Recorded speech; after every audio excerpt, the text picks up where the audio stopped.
Salut les amis et bienvenue encore une fois sur notre chaîne. C'est Dr Antoine Yung pour votre coach en entrepreneuriat, recherche et conseil. Et dans cette vidéo, je vais vous montrer comment vous pouvez utiliser la probabilité dans la vie courante pour pouvoir prendre une décision. Souvenez-vous, en management, dans le domaine du management, nous devons utiliser des méthodes scientifiques pour guider nos décisions, pour guider nos choix. C'est pourquoi vous voyez que nous essayons de vous partager des informations utiles au management de votre entreprise. Et qui dit management suppose l'utilisation des méthodes scientifiques, des méthodes statistiques, des méthodes avancées pour pouvoir prendre une bonne décision, pour maximiser ou pour essayer d'optimiser les ressources à votre disposition. Alors, dans cette vidéo, nous allons voir comment nous pouvons essayer de calculer les chances qu'un événement se produise en utilisant alors la méthode de la probabilité. Le rôle de la probabilité, justement, c'est de pouvoir mesurer la chance ou la possibilité qu'un événement se produise. Il faut savoir que la probabilité, c'est un nombre qui se situe entre 0 et 1. Et lorsque vous tendez vers 1, lorsque la chance ou le risque qu'un événement se produise est grand. Alors, dans cette vidéo, nous allons vous présenter trois types de probabilités qui sont les plus utilisées, à savoir la probabilité d'une distribution de Poisson, la probabilité d'une distribution binomiale et la probabilité d'une distribution normale. Nous utilisons généralement la probabilité de Poisson lorsque c'est pour des événements qui se produisent dans le temps, donc les données de comptage, par exemple le nombre d'accidents, le nombre de décès, le nombre de cas de vol, le nombre de naissances, etc. Lorsqu'il s'agit des données de comptage, c'est là où nous devons utiliser la probabilité de Poisson. Pour le cas de la probabilité d'une distribution binomiale,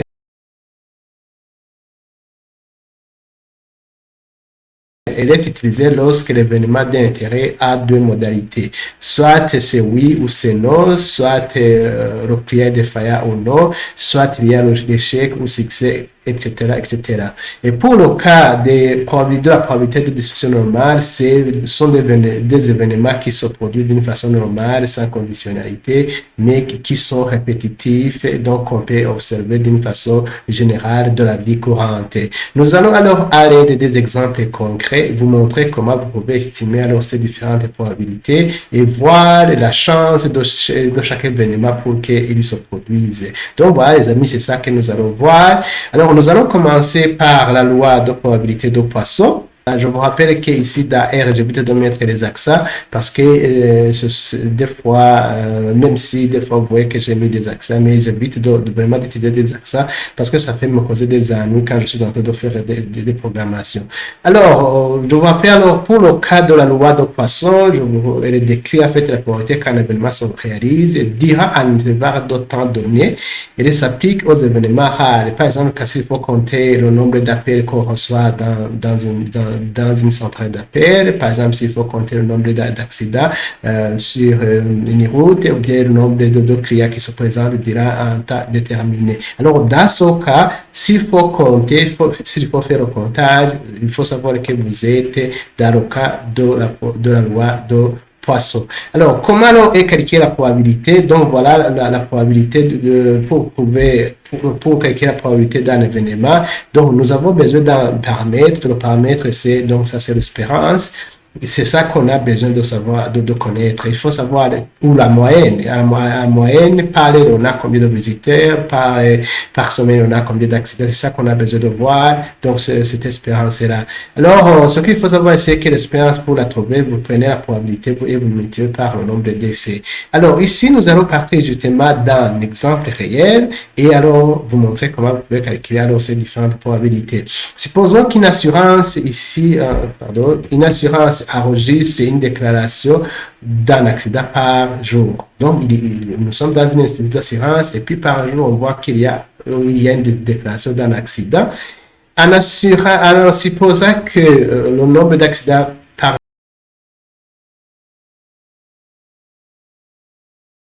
jour suit une distribution de Poisson, alors on vous demande de trouver la probabilité d'avoir zéro accident. Donc, pour qu'il n'y ait pas de déclaration d'accident, ou bien calculer la probabilité d'avoir un seul accident ou une seule déclaration, ou la probabilité d'avoir deux accidents, la probabilité d'avoir trois ou plus d'accidents, etc. Donc voilà, à partir de cet exemple concret, et je vous rappelle justement que la loi de Poisson est largement utilisée dans le cas des assurances, et c'est une loi qui permet justement d'estimer le nombre d'accidents, le nombre de déclarations. Alors, comme solution, alors, ici, nous allons directement utiliser les commandes qui sont dans R, parce que nous sommes en train de travailler dans R. Alors, on nous demande la probabilité d'avoir zéro accident, c'est-à-dire que ça, c'est la probabilité d'avoir Kx soit P de X soit égal à 0. Alors, nous allons utiliser alors cette commande D ça. Alors, ça, c'est l'espérance. Parce que ici, le 1 que vous voyez ici, ça, c'est l'espérance. Le lambda ici, que vous voyez. Alors, ici, je mets alors le nombre pour lequel je cherche la probabilité. Alors, voilà, je vais faire exécuter ça. Et vous allez voir, alors, nous avons 0,36% de chance d'avoir 0 déclaration ou 0 accident. Ici, je peux réduire le chiffre après la virgule de la fonction round. Je fais comme ça pour que ça soit bien lisible. Je réduis le chiffre après la virgule. Donc voilà, alors vous voyez que nous avons 0,37% de chance. Alors, pour avoir un accident, quelle est la probabilité qu'on ait un accident ou qu'on ait une déclaration d'accident? Alors, c'est la même chose. Nous allons justement utiliser la même fonction. Ici, je réduis les chiffres après la virgule pour que ce soit bien lisible. La probabilité d'avoir un seul accident ou une seule déclaration d'accident est dans ce cas, elle est de 0,37 aussi. 0,37 puisqu'on a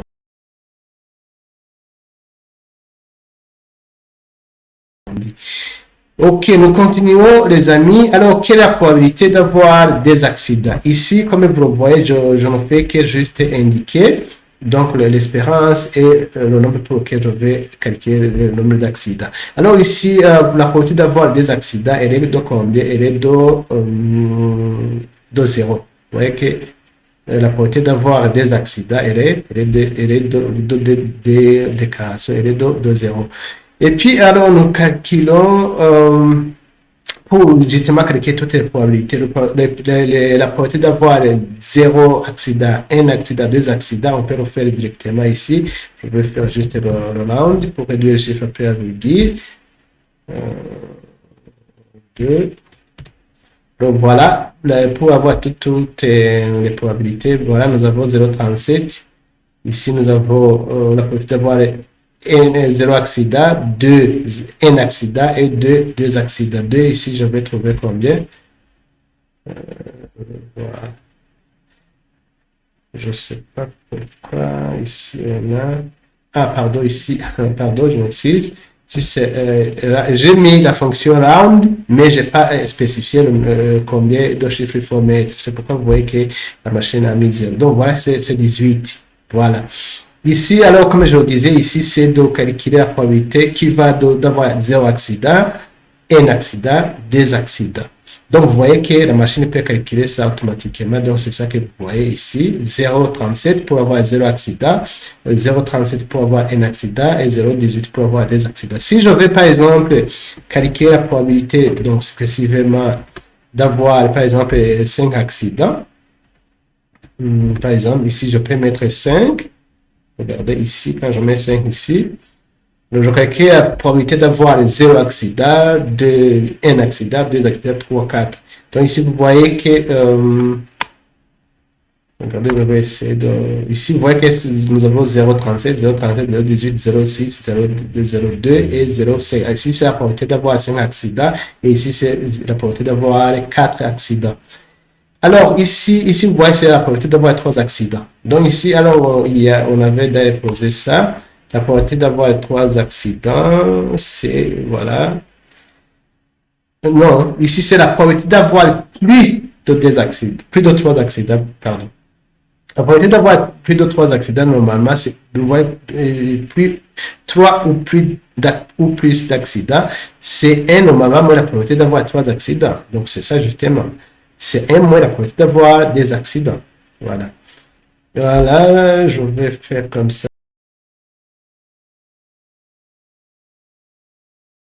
ça.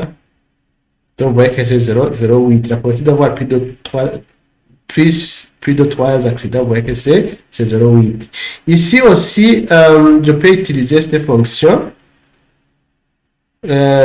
Ici, c'est la probabilité d'avoir plus de 3 accidents. Donc, c'est d'avoir plus de 3 accidents. Voilà.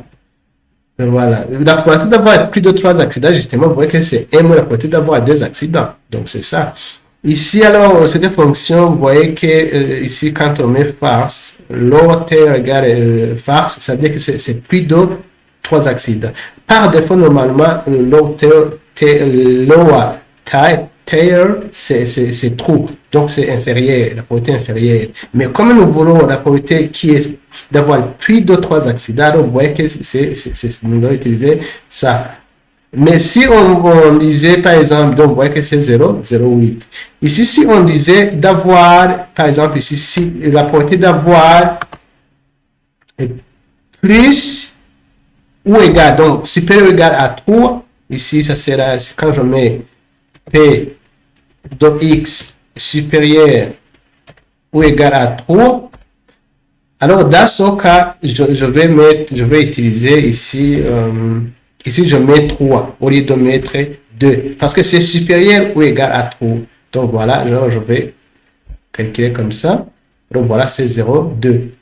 0,2. La possibilité d'avoir soit un nombre d'accidents supérieur ou égal à 3. Donc voilà, nous avons cette probabilité de 0,02. Souvenez-vous, j'ai dit que lorsque la probabilité tend vers 1, donc l'événement a plus de chances de se réaliser. Alors, nous allons voir un autre exemple.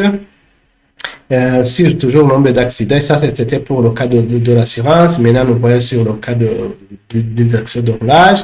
Ici, voilà l'exemple. Le nombre d'accidents de roulage peut être modélisé par la loi de Poisson parce que ce sont des éléments de comptage.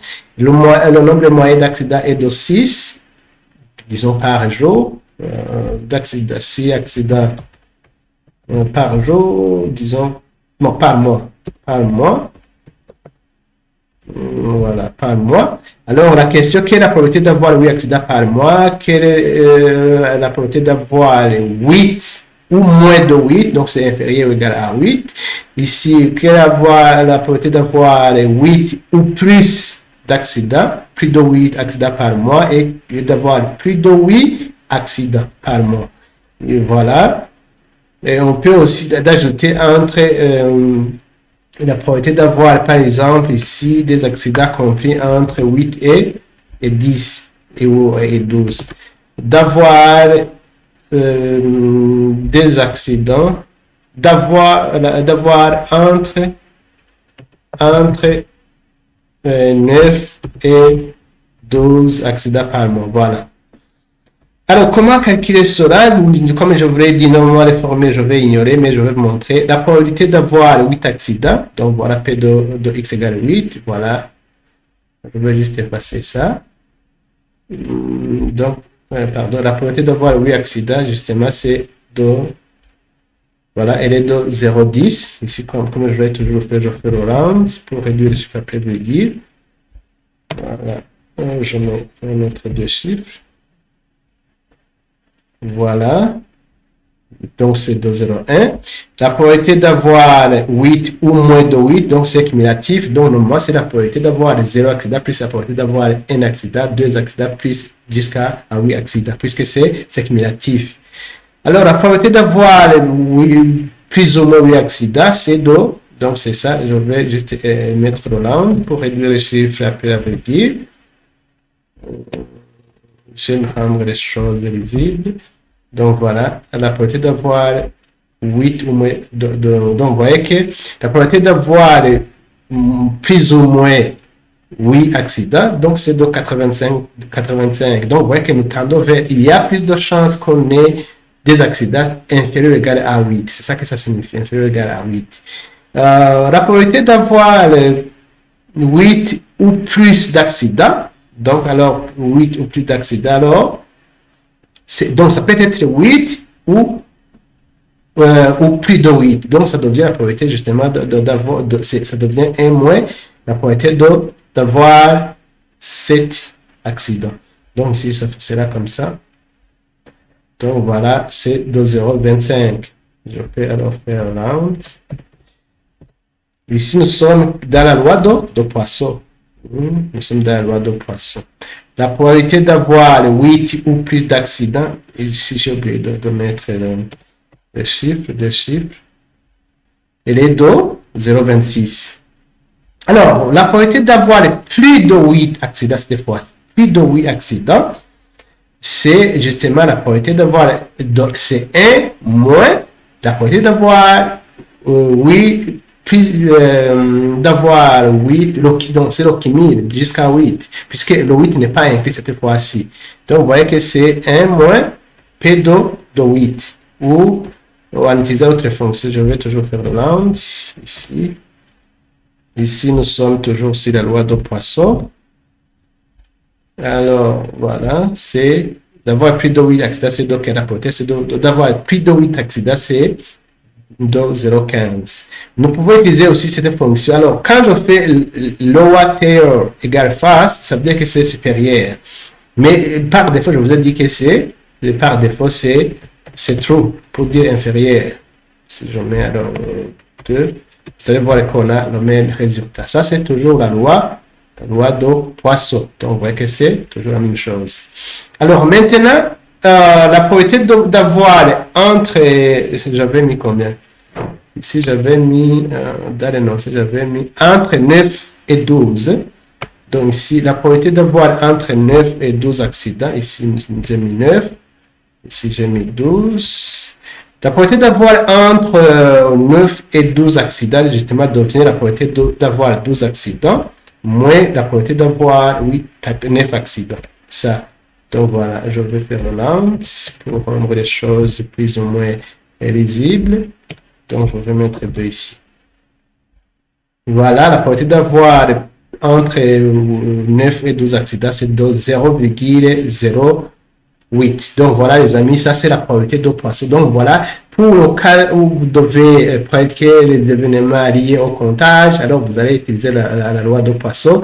Dans ce cas-là, voilà comment vous pouvez calculer différentes probabilités. Vous pouvez estimer la chance ou les possibilités d'avoir alors le nombre pour lequel la possibilité d'avoir le nombre que vous souhaitez estimer, donc la probabilité. Alors maintenant, nous allons dans la loi binomiale. La loi binomiale, je vous rappelle que c'est une probabilité qui calcule justement qui est utilisé lorsque l'événement a des modalités, échec et succès, défaillant ou non défaillant, oui, guéri ou non guéri, etc. Alors, ici, je vous épargne de toutes ces formules-là, parce que, voilà, pour calculer, voilà, la formule qu'il faut utiliser, mais je vous épargne ça. Alors, pour utiliser cela, voilà, nous avons besoin de quelques éléments.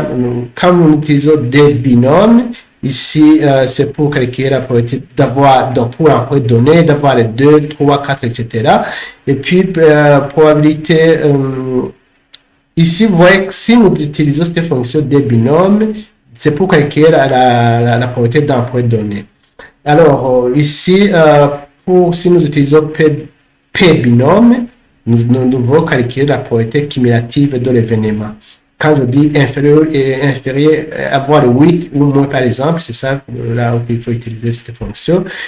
Qui binôme, c'est pour que le nombre de correspondants, en fait, quand vous avez une probabilité qui a été donnée, alors vous pouvez calculer justement alors le nombre. Et le binôme, c'est pour le cas des nombres, donc quand vous voulez créer des nombres. Ici, vous voyez qu'il y a 3 arguments qu'il faut donner à la fonction. Le x là, c'est le vecteur de nombre, si c'est pour calculer pour 1. Et puis le size là, le size, ça signifie quoi? Le size, ça signifie alors le nombre d'essais que vous avez réalisé. Et puis n, c'est le nombre, des fois le nombre d'observations, et puis le vecteur de probabilité. Alors, voyons l'exemple, c'est plus pratique. Quand vous lancez par exemple une pièce de monnaie 5 fois, alors successive, 5 fois successive, alors on demande la probabilité d'avoir pile, parce que vous savez que la pièce il y a pile ou face. Donc, on demande la probabilité d'avoir une pile, deux piles ou trois piles. Donc, vous voyez ici, on a n, le nombre de décès, c'est 5. La probabilité, puisque c'est 50%, c'est 0,5.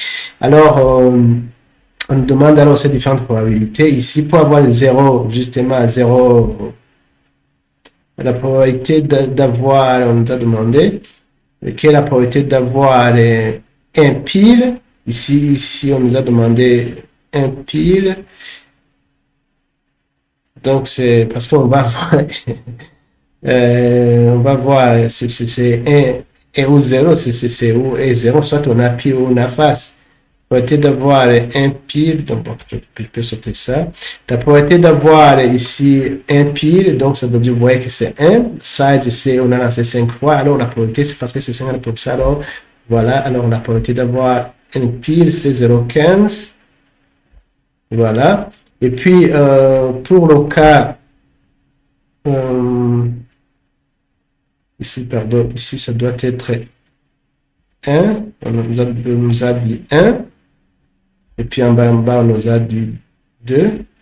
Ici, c'est 0,15 pour avoir un pile.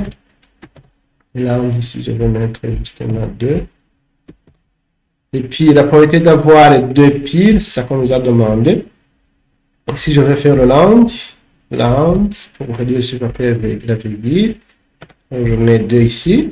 Donc voilà, la probabilité d'avoir des piles, puisqu'on a lancé deux fois, donc c'est 0,31. Et puis la probabilité d'avoir trois piles, puisqu'on a, donc vous voyez, on a lancé 5 fois, alors on veut savoir quelle est la probabilité d'avoir 3 piles. Alors, c'est donc combien? Donc vous voyez que, puisqu'on augmente l'expérience, c'est toujours 0.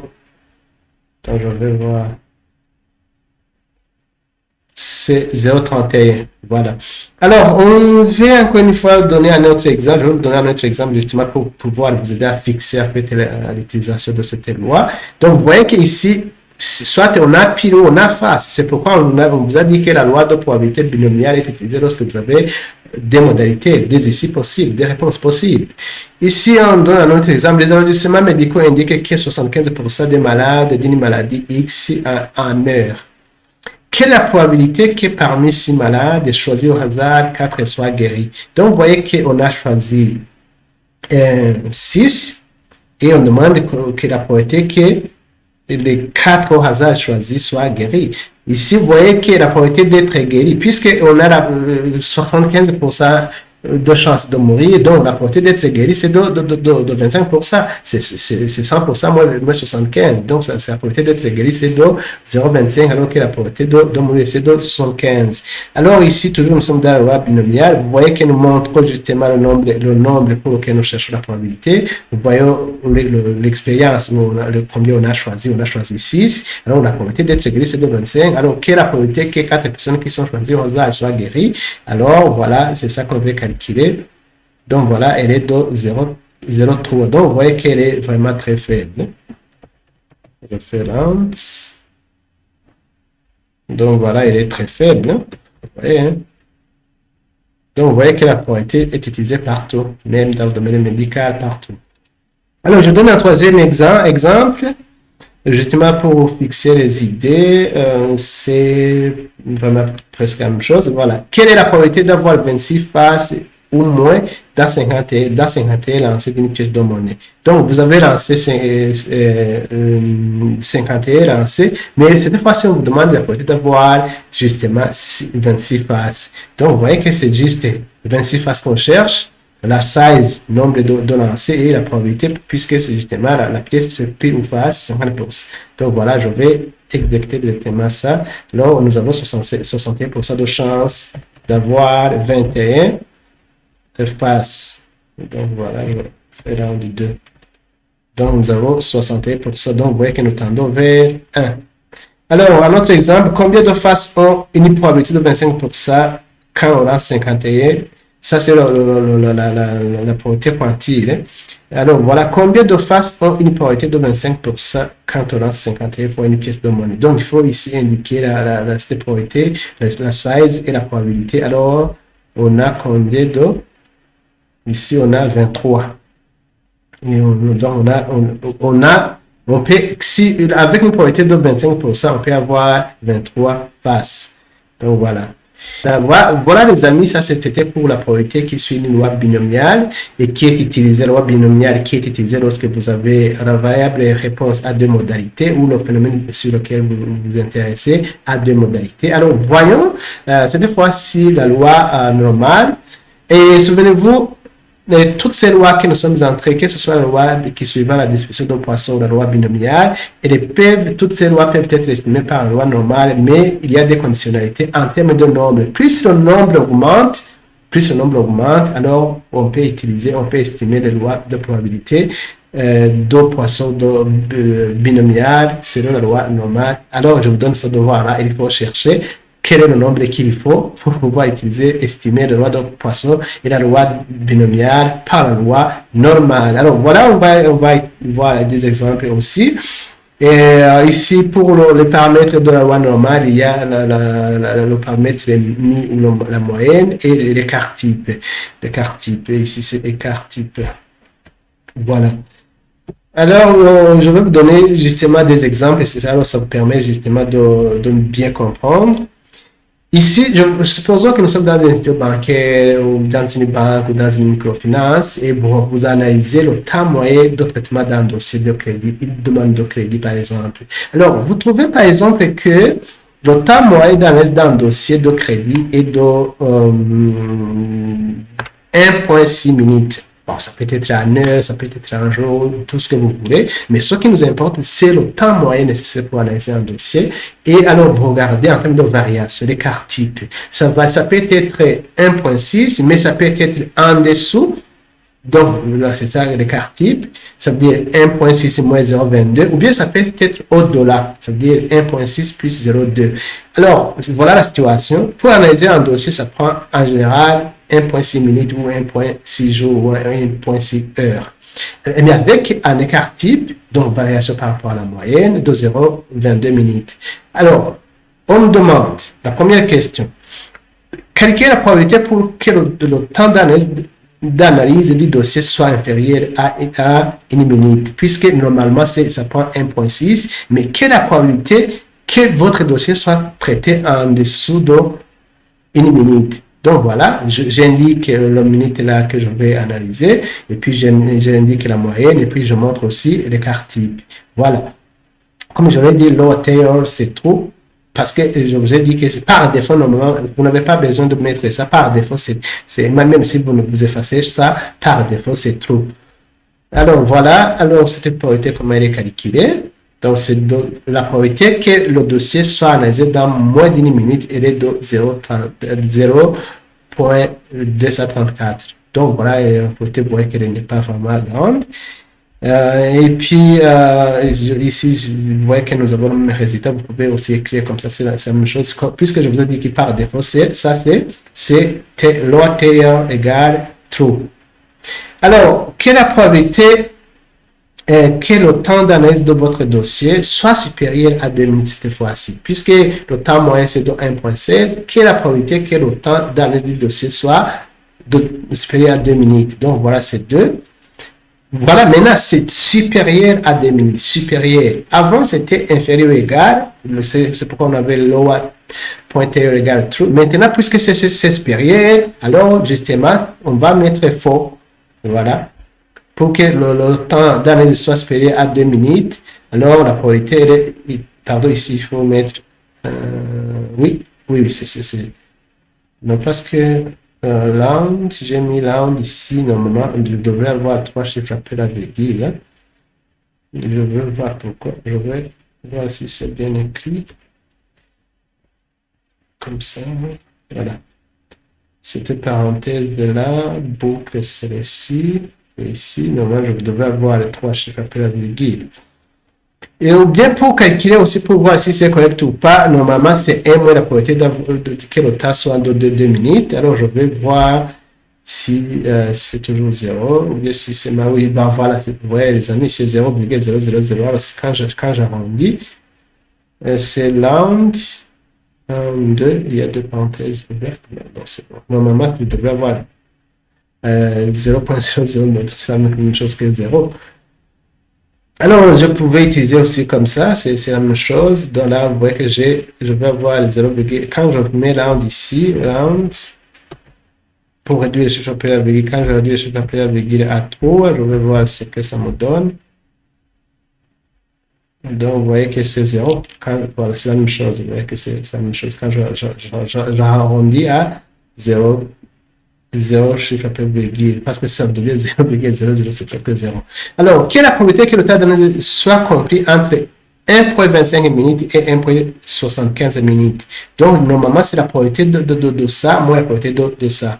Donc, c'est ça, la probabilité d'avoir que le dossier soit analysé dans 1,75 minutes, moins la probabilité que le dossier soit analysé dans 1,25 minutes. Donc voilà, les amis, c'est la probabilité entre deux intervalles.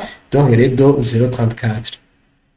Maintenant, notre question, c'est de savoir quel est le temps qu'il faut prévoir pour que le temps d'analyse des dossiers soit respecté à hauteur de 90% des cas. Donc ici, vous voyez, ça c'est le quantile, oui, le quantile.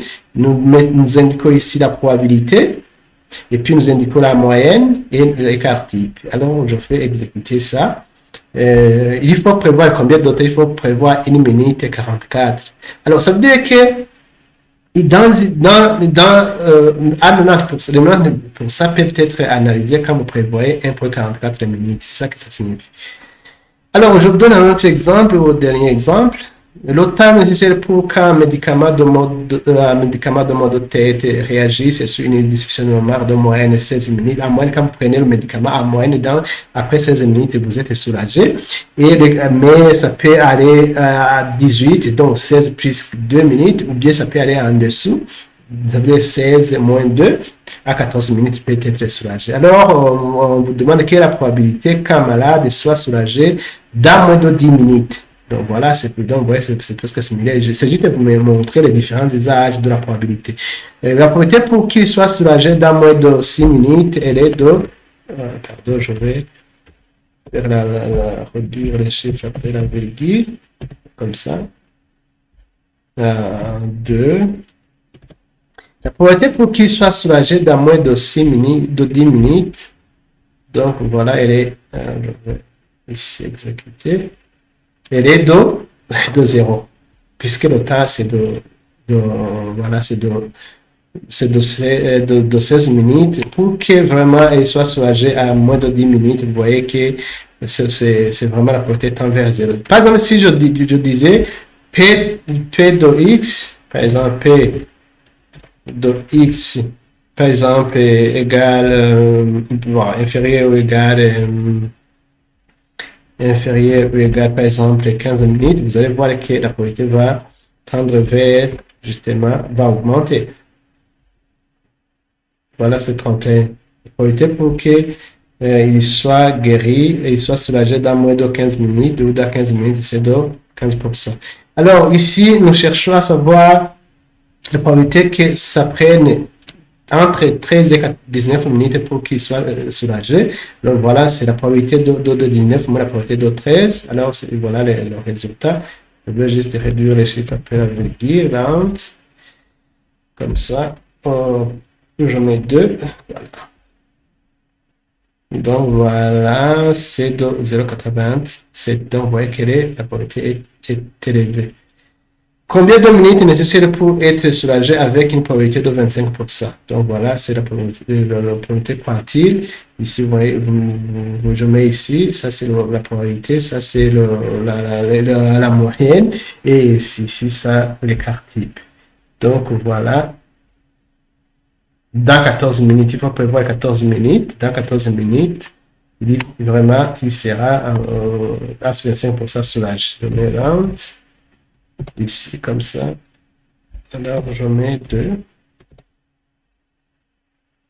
Voilà. Voilà. Donc, 14,65. Donc, voilà, les amis. C'était juste de vous montrer comment, en management, on peut utiliser les probabilités pour estimer les possibilités ou les chances qu'un événement qui vous intéresse puisse se réaliser. Donc, je pense que toujours cela constitue un ajout pour les entrepreneurs, pour pouvoir améliorer la façon de prendre, de gérer les entreprises, dans le sens d'optimiser les ressources mises à leur disposition, qui est le propre management et qui même conduit aux innovations, aux différentes innovations. Donc voilà, c'est la fin de cette vidéo. Si vous avez aimé cette vidéo, n'hésitez pas de la liker et de la partager. Et si jamais vous n'êtes pas abonné sur notre chaîne, si jamais vous n'êtes pas abonné sur notre chaîne, je vous invite de vous abonner pour ne pas rater les prochaines vidéos que nous allons continuer à vous partager justement pour augmenter vos compétences professionnelles. Donc voilà, à la prochaine vidéo. Bye.